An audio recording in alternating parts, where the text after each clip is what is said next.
Welcome, to authors Anonymous with A.R. Mirabal. and Carolyn Rosa Pops, aka she, her. In case you got your pronouns messed up, folks, it's 2021. You need to get your shit straight. That's right. My college professor would have failed me if I didn't put that down there. So it stayed. Life lesson. And you know what? I actually think that goes pretty well in what we're going to talk about today, which is character development. Which, on a very basic level. I mean, I guess it doesn't have to be, but yeah, what do your characters look like? Maybe they don't even have gender, whatever. But yeah, first topic, demographics, of course.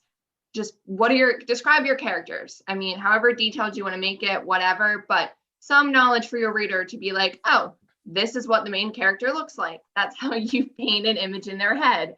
And AR is beating up his sock puppet. No, because he started saying some ignorant shit, and I just need to correct him. You know what I'm saying?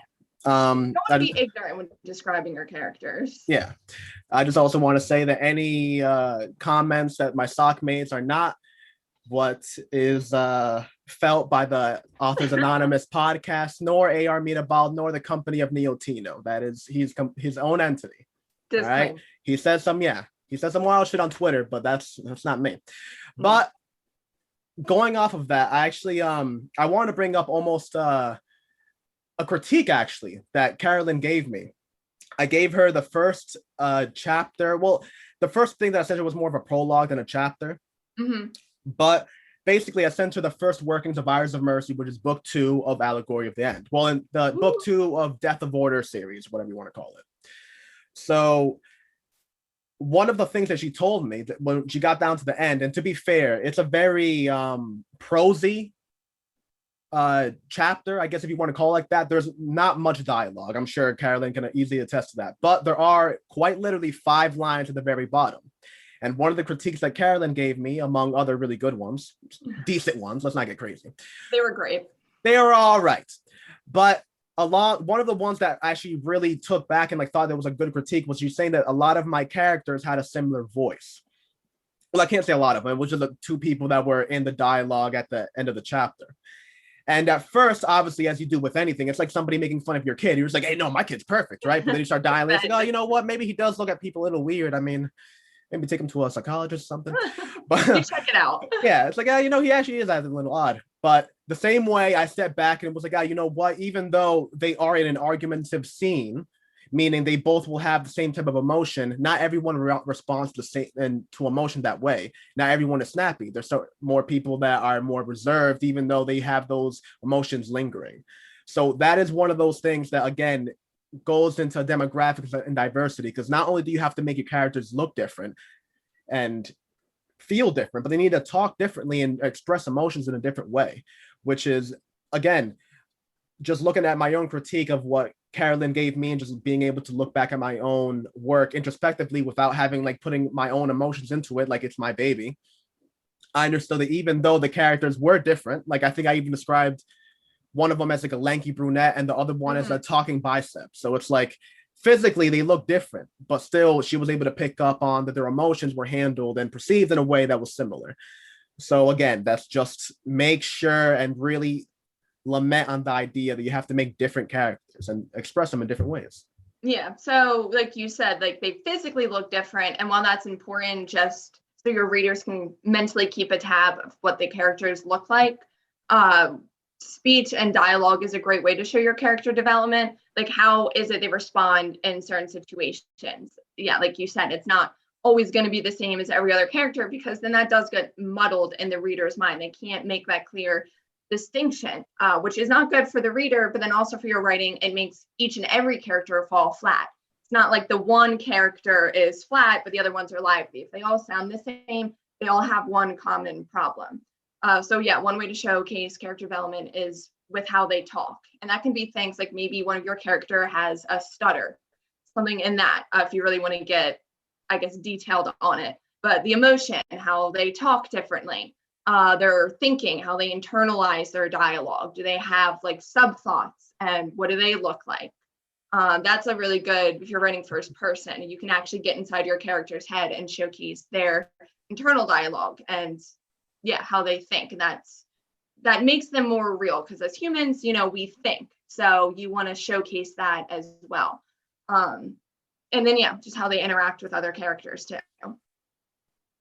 Yeah, and just to go a little bit off that, something more like a little bit more in the middle, and it's something that I myself debate constantly, is what about within dialogue, how they speak differently? What about slang and like saying things differently? It's something that I myself battle like all the time, where I will go, do I want to write gonna, Gonna, or am I writing going to? Even though the characters might have that slang, I always figure, do you write that slang in, or is it something that you assume based on what the character is? I actually always write gonna, just because that's how people talk. Yeah. So for dialogue, we don't talk very perfect English grammar ever. We never do that. So in dialogue, that is exactly when you would showcase slang. Not in your writing, when you're writing like the plot and the scene and all of that. That's got to be grammatically correct. But dialogue, that's a really good point. Definitely like the slang. I think you brought up, I can't remember if it was during a recording or not, but you had a lot of your characters refer to other characters as nicknames.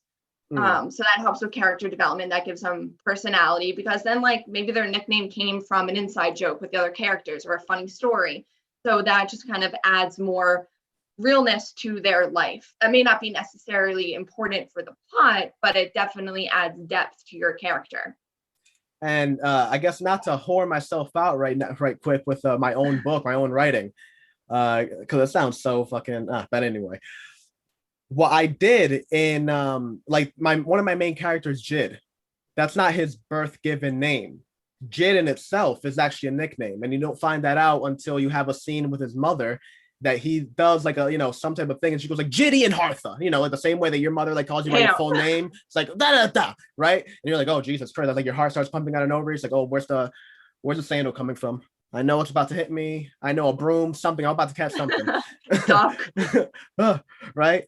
But that's another thing that is kind of goes with that whole dialogue thing and the whole nickname thing. It's like even the name that you present, you don't have to change it on later. Like the name that you present could be the nickname, and like you figure out later that it's not. That's actually goes into what we were talking about last week with world building, because it gives you the idea, the sense that the world that you're in isn't just revolved around your main character, but your character is just one point of view within a grander world. Yeah, and actually to go off that in our last episode about world building, one tip that my editor gave to me was, for my plot, I have 7% of America that takes place in creation in the world that I have. And she was like, I just feel like a lot of your background characters, not even my main characters, but they all kind of look the same. So if it's 7% of America's population, just to go back to demographics, like especially in America, like the melting pot of cultures, you're going to have people of different nationality, of different races, so you need to think about that. Is your world, if it takes place, especially in America, you should have different races. If it takes place in a different world, maybe then, they all do have blue skin, and that makes sense for your world. But go back and listen to our world building episode, because we go deeper into that. But definitely, demographics, and then the personality, how they talk, and then also action is a really great way to showcase your character's development. What are they doing? Not just what are they saying, but what are their personality traits that represent those qualities?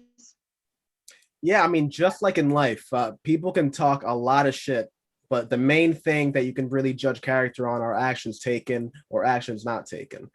And the same way translates into writing, just like anything else in life, really.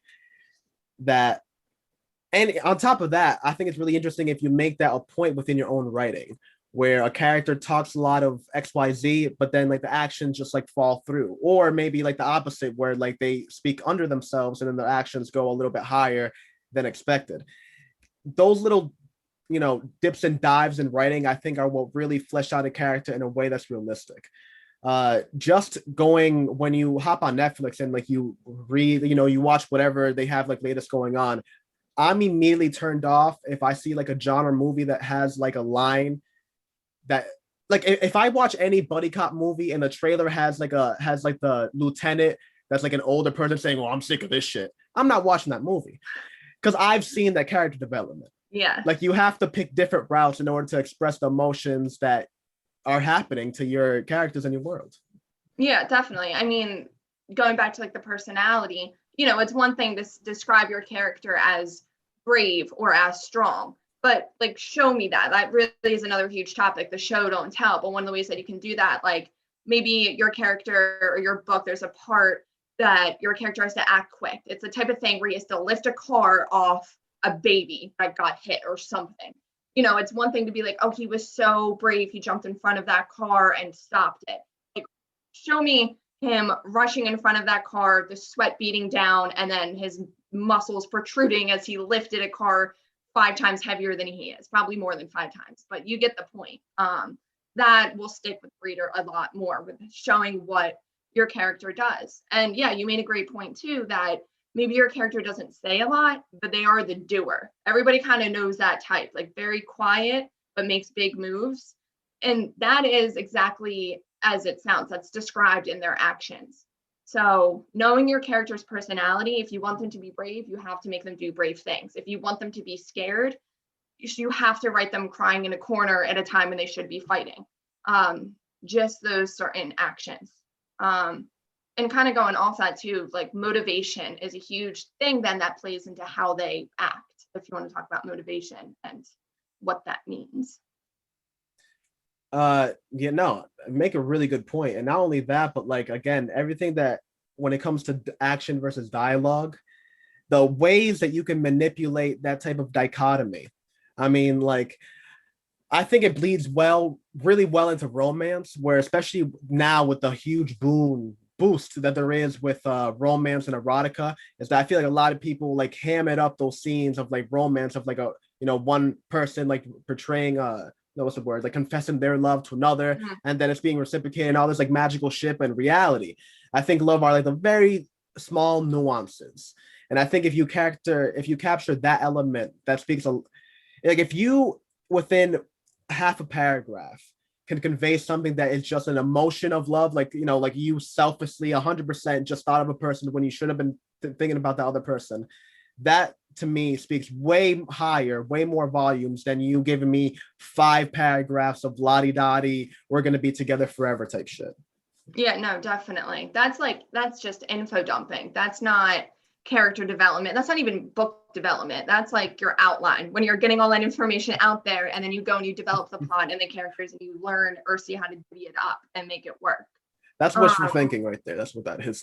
Yeah, from the author. Basically. I mean, I'm just thinking one of the examples for my book. So one of my characters got another character pregnant, and in my world, that's you're like not ever supposed to do that. It's forbidden. So, and he knew the one character knew that he was going to lose his girlfriend. So rather than confess to the ruler or do these things in act of being scared and wanting to follow the divine rule, he smuggles her outside of creation into a world that nobody knows what's going on anymore. But he'd rather take that risk and let him and his girlfriend and his baby live than confess to the ruler that's supposed to be this grand protector. But they start, he feels iffy about that. So he acts on his heart and sends her out. So that's more of that grander act rather than just writing or telling. But so his motivation was his girlfriend. So for your character, you're going to have different things that motivate them to do things. That can come from struggles, it can come from passions, but your character definitely should have some conflict within them. I mean, as people do, everybody has these conflicting emotions in them. So play that into your character. What's their issue? And they need to have issues. Nobody's perfect, not even your characters, even though they're your baby. Nobody's perfect. And, the reader's interested in that. Like, what's this guy's fault? And can I relate to it? Yeah, people always relate to faults. That's always a thing. Always connection via trauma. That's like in real life, the same way that your characters do it. And on top of that, it's a good motivational tool, because if you have characters that meet each other in those type of environments, then you can assume, just as in life, that relationship will develop very quickly. That's just how it goes. Like if you're in high school, that you know, and you meet a person that's just going through the same type of emotional stuff you're going through, listen, within 2 months, that's like this. So that's just how it goes. And you can use that to your benefit. And I think that segues really well into the next topic, which is motivation and specifically kind of struggles, right? Mm. Every character has an internal struggle. There's something that is going on. I was talking to Carolyn before we started recording, and I couldn't tell you where I got this from. Maybe I made it up, highly possible. Probably. Most likely. I know that I got it off of iRobot though. I just can't remember where Asimov like based his ideas off of, but basically it's like everything. Most humans have like 3 drives, which is like your goal drive, the middle drive, which is kind of like your emotional drive, and then like a subconscious. So like, let's say that you have a subconscious struggle, which is you have your dad wasn't there, so it manifests into separation issues or attention issues, whatever it manifests into. That's a subconscious thing. That's something that you'll be dealing with for a lot of your life. Even if you do get over it, it's something that's going to be lingering. It's just there. It's an emotional thing. Then you have more of the emotional thing that, all right, so because of these daddy issues, this manifests into other issues within your life, but those are manageable. So you control those. And then you have the third top goal, which is like what you want to be a firefighter. You want to be an author. You want to be a musician. That's the thing that you put your kind of like energy every day into, your daily aspects of life. That's where it's going into. And if you kind of transfer that into your characters, and I think it really fleshes out. Like, let's say that you have a main character that's your hero character, and his main goal is he needs to kill the dragon and skin her in order to save his girlfriend because the dragon's scales counteract some poison. Okay, boom, first goal, and that's great. But if you don't have something underlying, then I think that character feels flat. Like they have to, you know, like what also is going on with that character? What emotionally is happening to this character? What are they dealing with on top of that? But to bring that home too, you know, the struggles that your character goes through should relate to the plot. You know, usually those internal struggles are the reason why maybe there's a plot to begin with. So say the plot is, you know, saving the princess in the tower. So maybe your character like has daddy issues on that subconscious level or mommy issues, whatever it is. So maybe they have detachment issues and they want to go and rescue this princess because they need to find that love they didn't have as a kid. You know what I mean? You need to find a way to make it the internal struggles. You need to find a way to make that relate to the plot in order to move everything forward. The only exception I can think of is I just read this book, The Night Sniper by James Patterson. And one of the main characters, she's a detective who's going to go find the killer. She has a serious drug problem.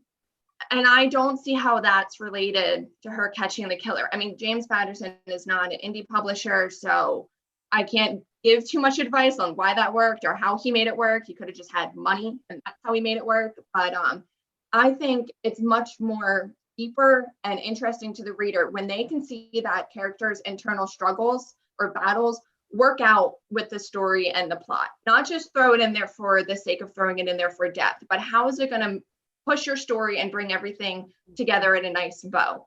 I mean, yeah, I would find a way to make it work. Sometimes you can just throw random shit in there, like maybe they like Skittles. Okay, like that's fine. So maybe their nervous habit is eating Skittles. I can just be like a funny thing in your book. But ultimately, their real struggle, I mean, a main struggle needs to motivate the character to pursue the plot forward. So it's a little bit deeper thinking, and you can reflect on yourself and your own life struggles and your own insecurities or whatever, and how you make them work for you or against you, depending on how you want the story to go. Man, I think that's a really good point. Because even then, I think that kind of shows like a dichotomy. Because if there was a detective type character, I could understand a drug issue and how that could relate. But I guess, again, that's all interpretation on writing, right? If you write it in a way that it seems relevant to the plot, then it's not jarring. It just seems like it's kind of like attached to things, right? It's an interesting point. Actually, a really good point you brought up there. I mean, I finished the book. The only thing that was consistent was like the girl, the detective, was high when she caught another killer, and she was on drugs when she made like this big accomplishment. So like, I mean, I don't know. It sounds like the author was like supporting drug use for solving a crime. I mean, I don't know. Take it as you will. Maybe that means something, yeah, to somebody else. But yeah, maybe it's like psychological. Maybe like she actually didn't catch any of those people. It was all right. just like part of the high. But see, it wasn't so developed in the story. So honestly, I don't care that this guy isn't an indie publisher or that he might have a million books out. I don't think that's good writing. That kind of just goes to show that indie publisher, traditional publisher, whatever your title is, you need to have good writing. Just because, you know, you have this book out and you're a millionaire doesn't mean you're doing good stuff. It still was disappointing or confusing to me as the reader that I didn't understand the struggle with the character and how it related to the plot. And it's much easier, I think, to do that, and it's much more fun to do that in your writing, to just throw like word vomit out at your reader. Like, you don't want to confuse your reader. That's not fun for anybody. So I think, yeah, the motivations and the struggles make the character well-rounded, and they also need to point towards the plot. Maybe we can do another talk about developing a plot, because that'll go in theme with world building, character development, and then your plot. But all these things definitely go hand in hand, 100%. And I think even Carolyn's response to that book actually kind of segues perfectly into the next subtopic, which is passions. Like, always remember, like, if a person really likes your writing, they're going to get passionate if you feel like you messed up. It's like, oh, wait, you wrote like 90% of a good book. Why did you put this 10% in there? And even if you, as an author, can explain that 10% and like you feel like it's justified, passions in general are what drive people, and in a meta sense are what drive the book itself. Like, you have to have, like, what are people passionate about? And if your character isn't passionate, then accentuate that idea. Yes. Yeah, that's a really good point. I can't remember what movie, what TV, what show that I read, but it was a fascinating character that, like, they were talking about how much it hurt them that they couldn't express and feel the same emotions that they seemed to be seeing in other people. And the character was like explicitly describing how it is to almost be like a ghost through life and just like walking through, not really experiencing the things that you, the way that you should, and feeling there's like a slight disconnect. I thought that was fascinating because it's a complete lack of passion. And then of course you have the like the opposite dichotomy. You have like a superhero that's like everything is passion. So right. That goes really well with struggles again, because like the things that you struggle about are things that you're eventually passionate, because that's, you know, they go hand in hand. Yes. But yeah, passion is a huge one. Huge. And typically there are things in your book or in a movie, whatever, that, you know, your main character is struggling with something or is passionate about something. There's going to be an opposing force that brings that out in the character. So if your character is struggling with addiction, let's use the example from James Patterson, you know, it would have been nice, or it would be useful then to have an opposing force come in, like somebody maybe who is 20 years sober, someone to test an addict's mind and bring that conflict to the surface. So it's not all internal, but then you add it to your story. And that goes into then the change that your character goes through because of their passions or their struggles. It's kind of like the ends, like if it's like a hill, you know, the change at the end is the flat end of the hill. What is the resolution or the end goal then for the character? Did they work on their struggles? Did they become passionate about something? Did their passions play out? And what was it? That's a huge thing in character development. Did your character change at all because of their internal conflicts or because of the plot conflicts? But there should be some kind of change. And that goes perfectly into like actually kind of funny, the end of the podcast basically is that whole thing, right? What does the passion leads into? All roads that we've talked about on this episode all leads to this. Your passions, your motivation, the dialogue, all these things end to the actual what is the end goal. And even if you don't have an end goal, I also think that's fascinating, but you have to write it in a way that's intriguing. Mm-hmm. For one of my favorite works that did this is actually Scott Pilgrim, where the entire movie, the entire like beginning of the movie just seems like he's on this goal. His entire goal is to get this girl, and he's like literally fighting 7 of her evil exes in order to be with this girl. And the end of the movie, spoiler alert, doesn't end with him. Well, it does in a certain way, but the end of the movie isn't him getting the girl. It's him understanding that that's not what to be focused on. Literally, the last boss, he pulls out the first time that he fights the boss, he pulls out the sword of love and loses. Then in the second time that he fights the boss, he pulls out the sword of self-love and he wins that fight. And that's that conflict. That is literally that internal conflict showing in the story with the plot, with the actions that we talked about, with what they're doing, and then the change that happened or the lesson that was learned. Not that it has to be like a huge physical change. Sometimes, you know, it is, but it can be that epiphany for your character, which hopefully then translates to the reader. It's kind of what you want the reader to learn from your characters, because if your book is just to entertain, usually there's also a message or a point that we as the writer want to convey in our book. So that is going to be shown through your character. So your character development like has all these points to it, besides just how they look, but how they're talking with other people, what they're then doing, the actions, and then, yeah, their internal struggles and passions. And then ultimately, the ultimate, what was the change or the lesson to be learned? All of that has to be tied within your character, because the story is pretty much on their back. Like they're carrying every detail. They're the ones going through the plot. And so they need to make it interesting and connect to the reader. One thing that I did when I was doing my characters, I literally wrote out their chart and I started with the demographics, what they look like, what's their favorite food, and like, why was that their favorite food? Do they have a good memory with it, a bad memory? Just things that made them real people to me. And then I did the plot, and then I was like, okay, and how do I make them connect? So write it out, make a freaking, what's it called? Like a grid or the two circles, comparison circles, this thing that I'm doing with my hands. Venn diagram. Thank you. That is the word. Yeah. Seriously, because I mean, it's easier to, I think, sometimes plan those things out than just go to a blank page and try to write your story from scratch. Some of those things you can work on before and it saves you a headache. Yeah, I think we talked about that in world building. Again, go back and listen to that episode if you haven't. Authors Anonymous, motherfucker, what's up?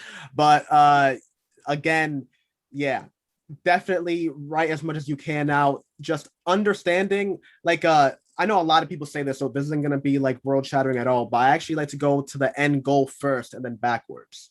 Like, what do I want my character to learn? Like, what is the end? What is the very last scene? What is going to happen? And then work backwards. Because when you do that, then you have, I think it's easier to set a center point, like a genesis, a origin, right? And then from there, you understand exactly what dives and what dips you need to take in order to get your character to the end goal, to the end point, to the major epiphany, or maybe not epiphany. Again, I really think that's fascinating sometimes too, when you just go the opposite route, where you put your entire focus on this character, making a development, and then they don't.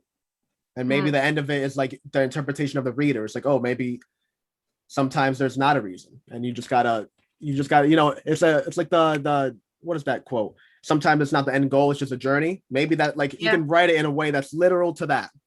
Right. And then that kind of is up to the reader then to solve.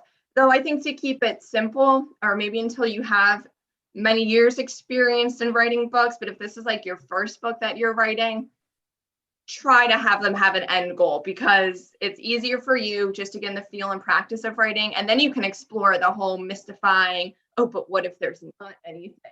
Then you can really play with that in the readers. But I mean, for now, just, think about yourself, think about the people you know, think about their flaws, your flaws, and then the great things about you and your personality traits. So basically, for our end goal for this podcast was hopefully to help you learn how to develop an interesting character that helps your plot. Yes. So, wrap up, charts. If you're new to the podcast, Carolyn loves charts. So, I mean, there's nothing higher she could recommend. I'm more of a Venn diagram type of person. Not really. I don't draw them, but like I like to think about them. Philosophically, of course. Right. And then again, really just like anything else, write what you know. I mean, look around you. You want to talk about character development, you want to talk about end goals, look at things that you like. Look at a person like who do you find motivational? Everyone is about the self-help bullshit nowadays. So, like, find a good story that you like and mimic it to your art. And I also really agree with that thing. I'm talking about all these like crazy ways to like take it, because that's just how I am as a writer. Like, how can you, I don't know, nuance a genre. But as far as like first time writing goes, definitely agree with it. Keep it simple, stupid. I mean, it's like the best advice you can take in life. I mean, especially when you're just getting into it and you're understanding how to write a plot and make characters. Just follow what you know. Follow the grid lines already established. And then you can always go back and make it bigger. Definitely. Yes, definitely. So with that, this has been Authors Anonymous with Carolyn Rosa Pops. Check with us next Tuesday for the new episode. We will be having a post on our Instagram, so make sure to follow us on that at Allegory of the End, and then at Carolyn_Rose_Potts. There's 2 T's and an S. Yes. Spell that right. Stop playing with me. And when you go on the post, we're going to have basically a questionnaire preparing for the next episode. So we want your feedback. We want to hear what people think about it. And then we'll include you in the podcast. We'll give you a shout out. We'll give you a high five. Bing, boom, bow.